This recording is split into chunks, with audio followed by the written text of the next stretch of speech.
ಇದ ವಿಭೂತಿನ ಸುಡು ಪದ್ಧತಿ ಒಳಗ ಸ್ವಲ್ಪ ಬದಲಾವಣೆ ಮಾಡ್ಕೊಂಡು ಈ ತರ ಭಸ್ಮ ರೆಡಿ ಮಾಡ್ತೀವಿ. ಇದ್ರೊಳಗ ಇದನ್ನ ಗೋಮಯದಿಂದ ಶುದ್ಧವಾಗಿ ರೆಡಿ ಮಾಡಿ ವಿಭೂತಿ ಇರ್ತೈತಿ.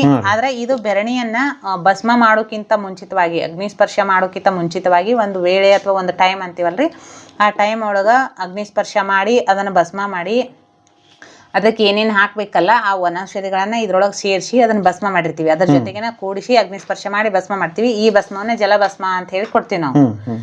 ಇದು 30 ಗ್ರಾಮಿಂದ ಒಂದು ಪಾಕೆಟ್ ಮಾಡಿ ಮಾರಾಟ ಮಾಡ್ತೀವಿ. ಇದರಿಂದ 100 ಲೀಟರ್ ನೀರ ಶುದ್ಧೀಕರಣ ಆಕತಿ. ನೀರು ಶುದ್ಧ ಆಕತ್ರಿ. ನೀರ್ ಶುದ್ಧ ಆಗೋ ನೀರಿನೊಳಗ ಒಂದು ಚಿಟಿಕೆ ಅಷ್ಟ ಹಾಕುದ್ರಿ. ಇದನ್ನ 20 ಲೀಟರ್ ನೀರಿಗೆ 5 ಗ್ರಾಮ್ ಅಂತ ಹೇಳಿ ಲೆಕ್ಕ. ನೀವು 5 ಗ್ರಾಮ್ ಹಾಕಲ್ಲ, ಇನ್ನೂ 1-2 ಗ್ರಾಮ್ ಜಾಸ್ತಿ ಹಾಕಿದ್ರು ಏನ್ ತೊಂದ್ರೆ ಇಲ್ಲ, ಒಂದಿಷ್ಟು ಕಡಿಮೆ ಹಾಕಿದ್ರು ಏನೂ ತೊಂದ್ರೆ ಇಲ್ಲ.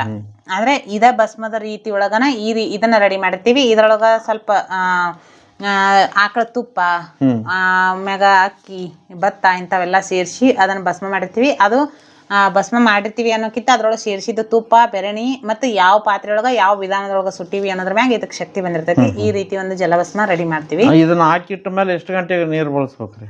ಒಂದು 6 ರಿಂದ 8 ತಾಸರೆ ಬಿಡ್ಬೇಕ್ರಿ. ಹಾಕಿಂತ್ರ ನೀರೊಳಗ ಈ ಭಸ್ಮ ಹಾಕಿಂತ್ರ 8 ತಾಸರೆ ಬಿಟ್ಟು ಆ ನೀರನ್ನ ಬಳಸ್ಲಾಕ್ ನಾವು ಚಾಲೂ ಮಾಡ್ಬೇಕ್ರಿ.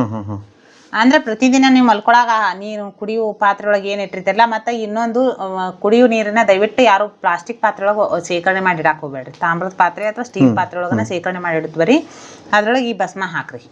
ಈಗ ನೀವೆಲ್ಲಾ ಫಿಲ್ಟರ್ ಕುಂದ್ರಿಸಿರಿ ಅಂತ ಹೇಳ್ತೀರಿ, ಫಿಲ್ಟರ್ ಸುತ್ತ ಕಟ್ಟಿ ಇರೋದೆಲ್ಲ ಪ್ಲಾಸ್ಟಿಕ್ ಇರ್ತದೆ. ಆ ರೀತಿ ನೀವು ಎಂತ ಫಿಲ್ಟರ್ ಎಷ್ಟು ಸಾವಿರ ರೊಕ್ಕ ಕೊಟ್ಟು ಫಿಲ್ಟರ್ ತಂದ್ರೂ ಅದು ಫಿಲ್ಟರ್ ಆಗಿರಂಗಿಲ್ಲ. ಅದು ನೀವು ಹೊರಗೆ ಬರ್ಬೇಕಾದ್ರೆ ಅದು ಮತ್ತೆ ಅದು ಏನಿರ್ತೈತಿಲ್ಲ ಅದ ಆಗೇ ಬಂದಿರ್ತೈತಿ. ಅದನ್ನ ಸ್ವಲ್ಪ ನಾವೆಲ್ಲರೂ ಅದ್ರ ಕಡೆ ಮತ್ತೆ ಇನ್ನೊಂದ್ರಿ ಆರೋಗ್ಯಕ್ಕಿಂತ ದೊಡ್ಡದು ಯಾವುದೂ ಇಲ್ಲ. ಆರೋಗ್ಯನ ಒಂದು ದೊಡ್ಡ ಆಸ್ತಿ ಈ ಸದ್ಯದ ಜಗತ್ತಿನೊಳಗ. ಆರೋಗ್ಯ ಒಂದ್ ಸತಿ ಹೋತು ಅಂದ್ರೆ ವಾಪಸ್ ನಾನು ಗಳಿಸಕ್ಕಾಗಂಗಿಲ್ಲ, ಯಾರು ಗಳಿಸಕ್ಕಾಗದೇ ಇರೋ ಆಸ್ತಿನ ಆರೋಗ್ಯ ರೀ. ಹಾಗಾಗಿ ಆರೋಗ್ಯದೊಳಗ ಇದು ಗೋಮಯದ ಭಸ್ಮ ಅಥವಾ ಗೋಮಯದ ವಸ್ತುಗಳು ಅಥವಾ ದೇಶಿ ಸಾವಯವ ಇವೆಲ್ಲಾನು ಬಹಳ ಪ್ರಮುಖ ಪಾತ್ರವನ್ನು ವಹಿಸ್ತಾವ. ಇದು ಏನ್ ರೇಟ್ ಆದ್ರಿ ಪೌಡರ್? ಇದು 100 ರೂಪಾಯಿ ಕೊಡ್ತೀವ್ರಿ.